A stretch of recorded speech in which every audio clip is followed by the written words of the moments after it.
There are three states.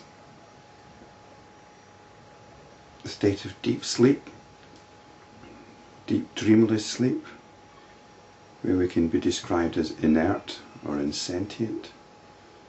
There's the dreaming state, and there's the wakeful state. And spiritually we're told also about the fourth state, the turiya state, which is the state of consciousness. It's the state when consciousness realizes its own nature. Sometimes these states are described spiritually.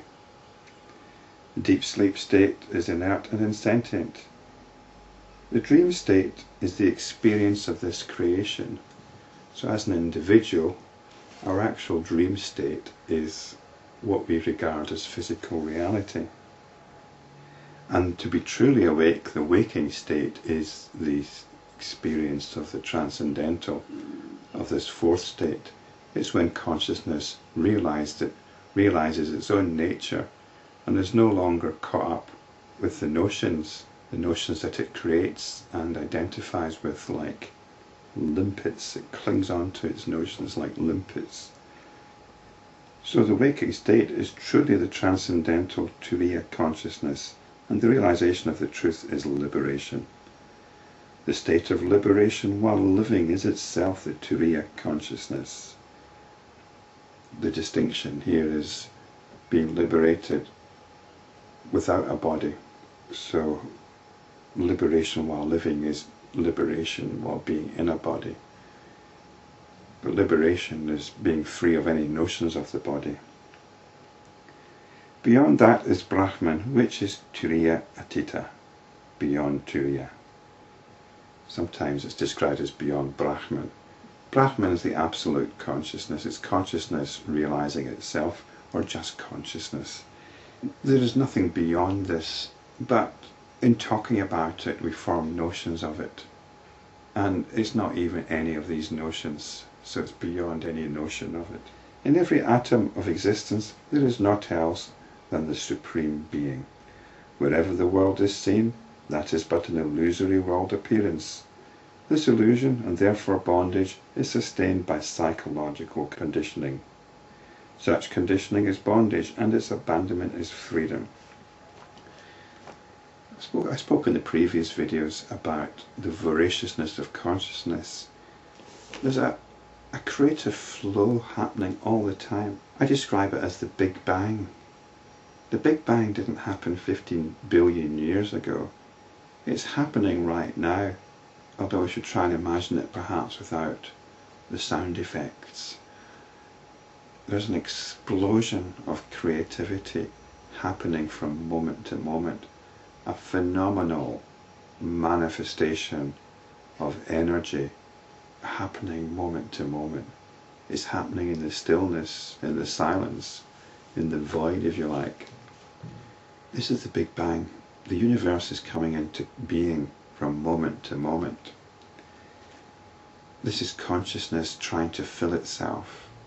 It focuses in on aspects of what's going on, focuses in on aspects of its creativity, forms notions from them, hangs other notions on these notions, reinforces them, they become real. There's almost like a condensation into reality here.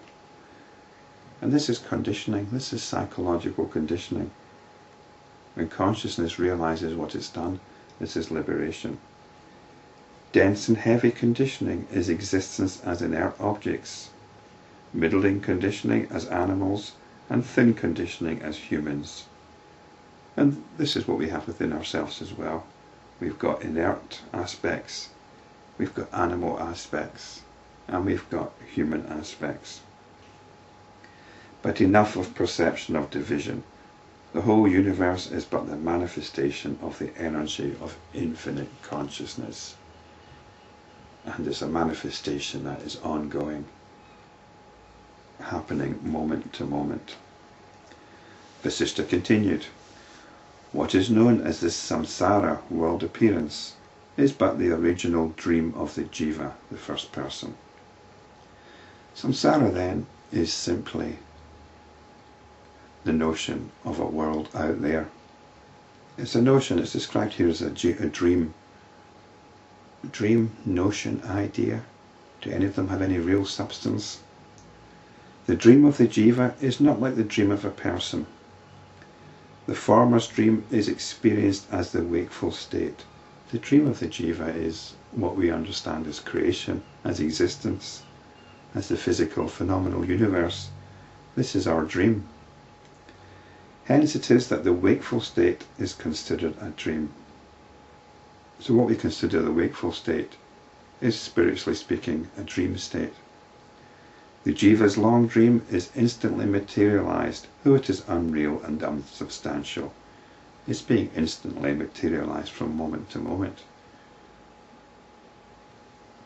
We ascribe this to the process of perception, but perception is part of that dream. The jiva goes from one dream to another within that dream, and as this misconception of the dream as a reality becomes denser, it is experienced as if it were real, and the real is ignored as unreal. It's consciousness that's ignored. Consciousness ignores itself. That's the real, and it's ignored as unreal. And I'm sure most people who happen to catch a bit of this will think, if they're being polite, that this is pretty unreal. Be wise and live like Arjuna, who will become enlightened through the Lord's instruction. So we've got a rather clunky segue here into the story of Arjuna. And yes, it's the very same Arjuna from the Bhagavad Gita. We're going to get another strand of Hinduism here, woven in to the rope of self-inquiry.